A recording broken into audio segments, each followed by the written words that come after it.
Well, welcome to our interview with our famous friend, Courtney Davis here.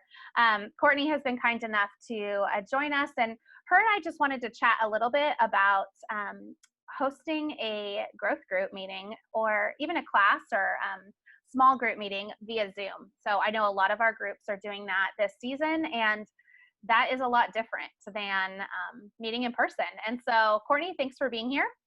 Yeah, so fun to be here. Yeah, and Courtney, as you guys know, is a growth group leader herself, and your group this season will be meeting primarily on Zoom. Is that correct, Courtney? Yeah, we're primarily on Zoom, and we're going to try to meet once a month at a social distance outside place. Perfect. Okay, so we get the benefit of having Courtney, who is kind of an expert, but also in it with us, of a fellow growth group leader, and so I'm super thankful for your advice and friendship and expertise here. So let's just kind of get right into it. One of the questions I wanted to ask you, Courtney, is what are some of the main difficulties of hosting a group via Zoom or leading a group versus, our traditional in-person groups? What are some of the main difficulties that we see?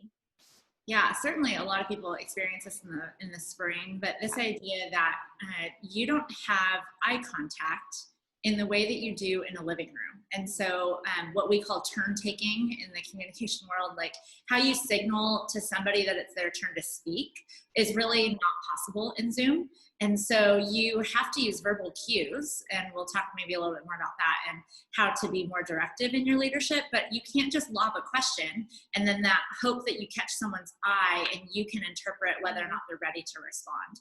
And so that makes it really difficult. And so therefore facilitating really robust discussion as an extension of that becomes all the more difficult.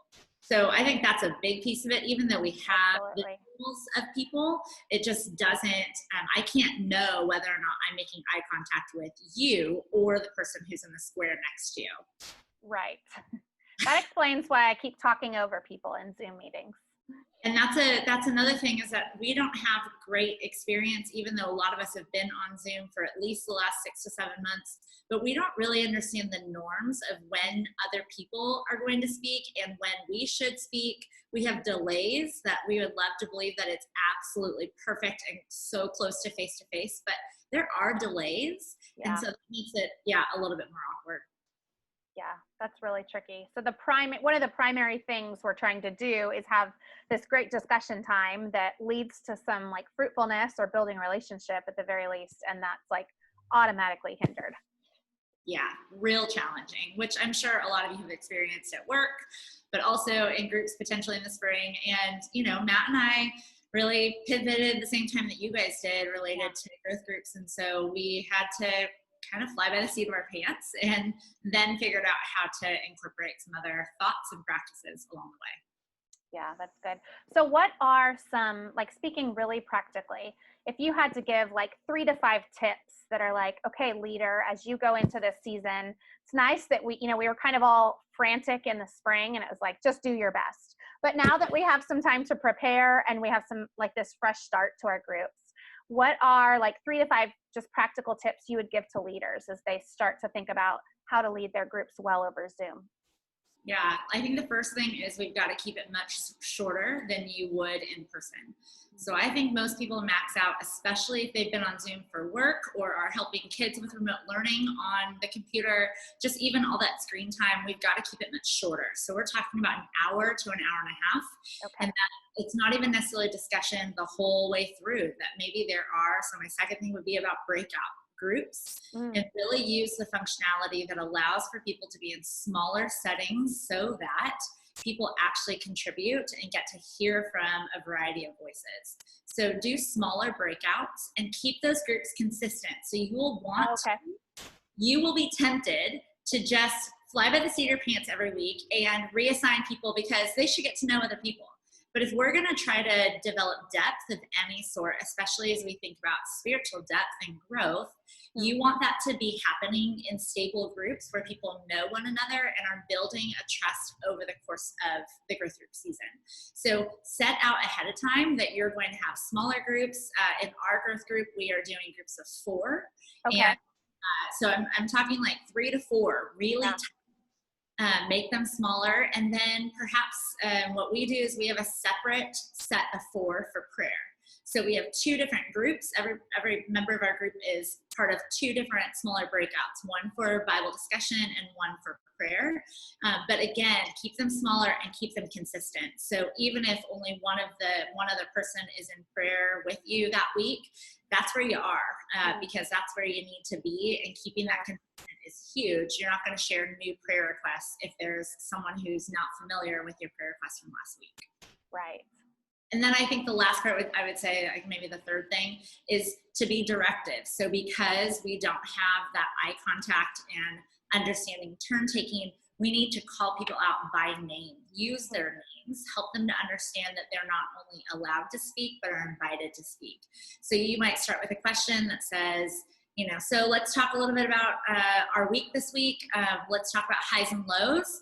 Let me see a hand of those of you who are ready to go know immediately what those are. And so literally people either raise their hand or you can use the reactions, but then say, Katie, tell me about your highs and lows. George, tell me about it. Mari, how do you feel about that? So that they know when to speak and you have that directive leadership to help facilitate robust discussion. That's so opposite of what we would maybe normally try to do in person, right? We're trying to not call on that person who maybe wouldn't be comfortable or whatever. So that's a big change, but I can see how that would be much more helpful rather than just throwing it out there and having cricket silence in person is awkward. Cricket silence on Zoom is worse. Yes. And I think, I'll add a fourth. The fourth one real quickly is try to commit to your members outside of group time. And so as you develop this relationship with people outside of, one of the things that we started doing was using audio messages, which I think is an iPhone thing, but to actually use your voice and send an audio message in your text. So that they can hear your voice. And so we were praying over people. They could hear your prayers. And that was a way to connect with people outside of the group. But that may be where you connect with somebody who's more quiet and you ask them, I know that Zoom is more uncomfortable, that I have to call on people, and that's not my preference or yours. How do you want to handle that? What would be the best way that I can serve you? And is there a way that you might signal to me that you're ready? Or how might we do that so that you are comfortable, but also being grown and pushed and encouraged to contribute for the good of the group? Absolutely. Yeah, because on the same way, that person who might be more shy also probably doesn't want to come and just look at another screen for an hour, right? We want to help them to contribute in some way.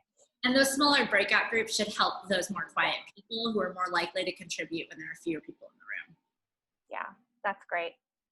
Well, as we look to even, the beginning of the season, what are some helpful, maybe ground rules or even expectations that leaders can share and walk their groups through, maybe even the first meeting, to say, hey, this is how this is going to go on Zoom. Here's some things we want to work through. Are there any specific things you would tell leaders to consider? Yeah, be respectful of group members' time. So start on time and end on time.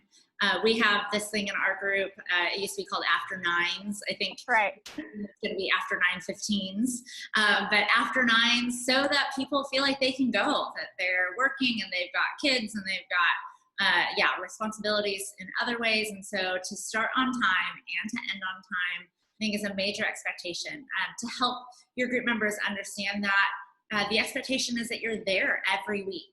And maybe there is some communication mechanism where you say, can you just let me know 24 hours in advance that you're not going to be able to make it? That way, Zoom doesn't become optional. That after a long day, it's really easy to bow out of a Zoom meeting than it is to bow out of going over to someone's house. And so to establish that expectation, to help cultivate a group ethos, if you will, that this is what we're here for. And some of it you talked about in growth group training, leader training, but about establishing that purpose that will help people continue to come back, but also to have the leader be specific about time and then honor people's time and really do finish at the time that you say.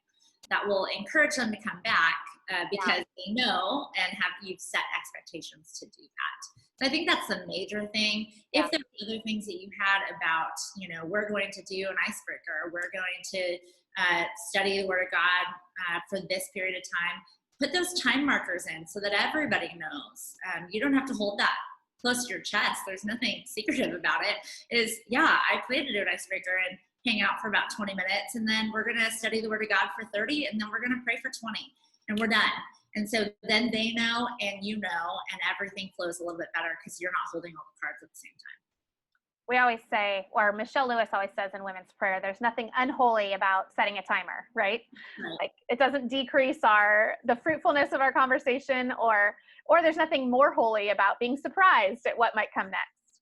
Yeah, and you might have to be a little bit more structured, not just with time, but also with your prayers. So we use the Acts model of prayer, and you facilitate some of that in the spring, but to say we're going to use the Acts model of prayer. We use a different specific form of Bible study method that we asked group members to come in advance, having prepared that so that the conversation, people knew what they were contributing to. That's maybe another thing, is invite others to come prepared so they're not all showing up as blank slates.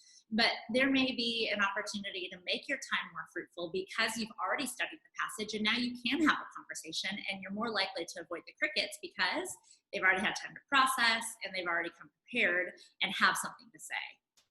Absolutely. There's no reason to not send out the growth group questions ahead of time to your group members, or say, hey, here's the passage we're going to be studying this week, or even here's the question that we're going to, like the icebreaker question, think about it before you come.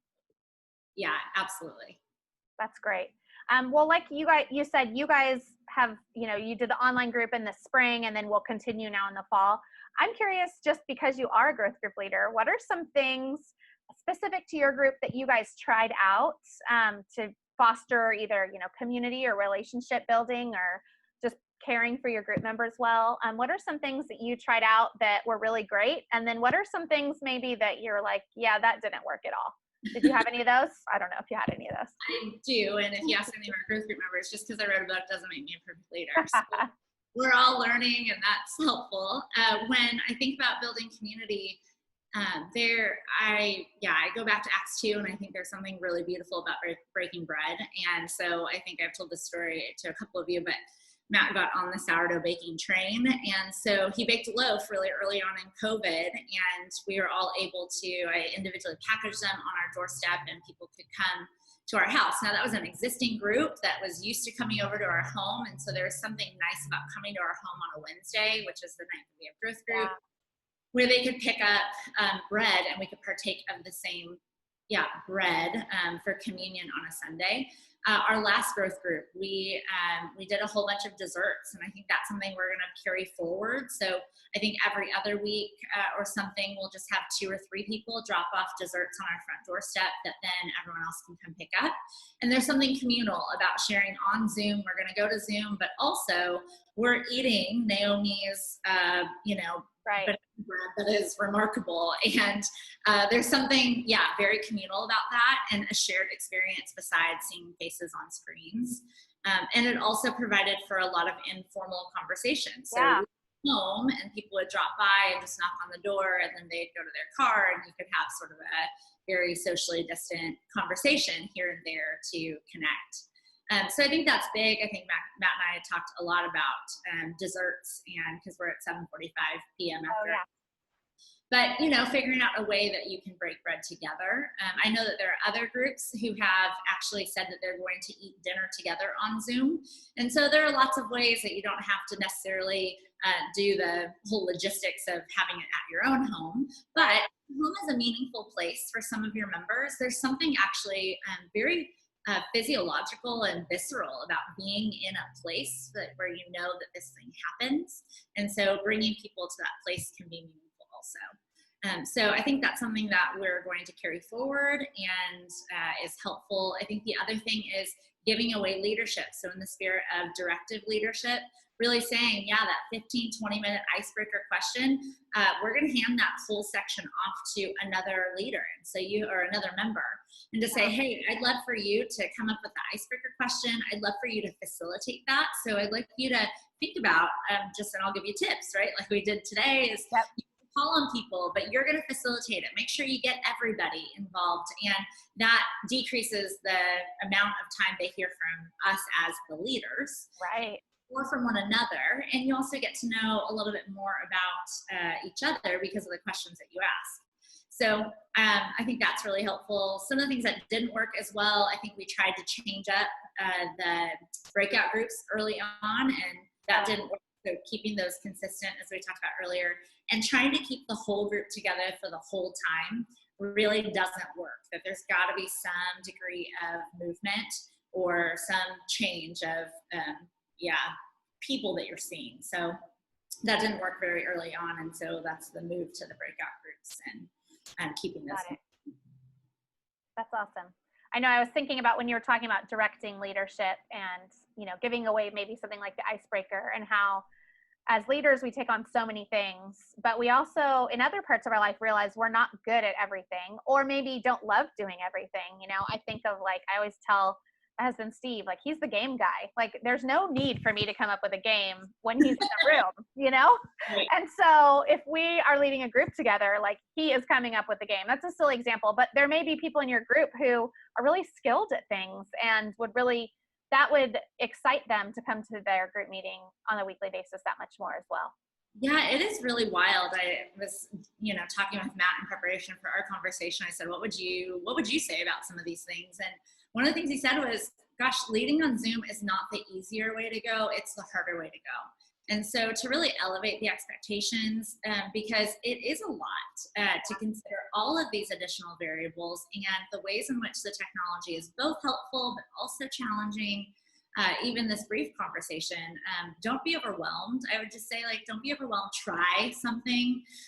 Find me on Instagram, like Courtney W. Davis. I'll chat with you about it. But just try something and be attentive to the challenges that are in front of you, but don't be overwhelmed by them. Ask for help. Yeah.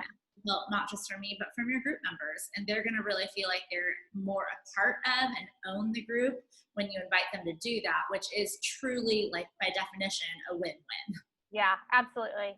Yeah, the only thing I'd add to that is to not be afraid to try something different, right? Like, if you have 3 weeks of meetings where everyone's quiet and not participating and it just isn't working, don't be afraid to say that out loud, right? And have a conversation about that within the group and ask, what would be better for us? Here's some things we want to try. Sometimes we just like, well, let's just keep going. And it's like, don't be afraid to change it up, because we're all learning as we try and facilitate these really new types of groups. Right. Even, as we've just had growth group signups and we've got 4 new members that we're excited to have on board, but even asking a couple of the more seasoned growth group members to reach out to them and greet them, that there is that extra step to invite other members to speak into that and to welcome. But it is really an opportunity for everyone to be involved. And that's what you really want, is to feel like, for your group members to feel like they own a part of the group and they're more compelled to come and to engage, and then thereby grow closer to the Lord because of the work that you're putting in, the thoughtfulness in directing leadership and structuring your group and starting on time and all of those things. I love that. Yeah, all of these things and these tips are not just the end in themselves, right? They are leading us towards pointing people to the gospel, reminding them of the hope that we have, and ultimately that the Lord would be glorified. So thanks, Courtney. This has been fun. So fun. And yeah, ask for help. We're happy to help. I know Katie is, that's her job. And it's a passion of mine. So feel free to reach out. Happy to serve, and love that we get to do this in our local body. Love it. All right. Well, that's it. Thank you, Courtney, for giving us your time. And we really do. We hope this is helpful to you guys. And we look forward to seeing what the Lord's going to do through a difficult season, but he is still moving and he's still working even through Zoom. So, all right. Thank you. Bye.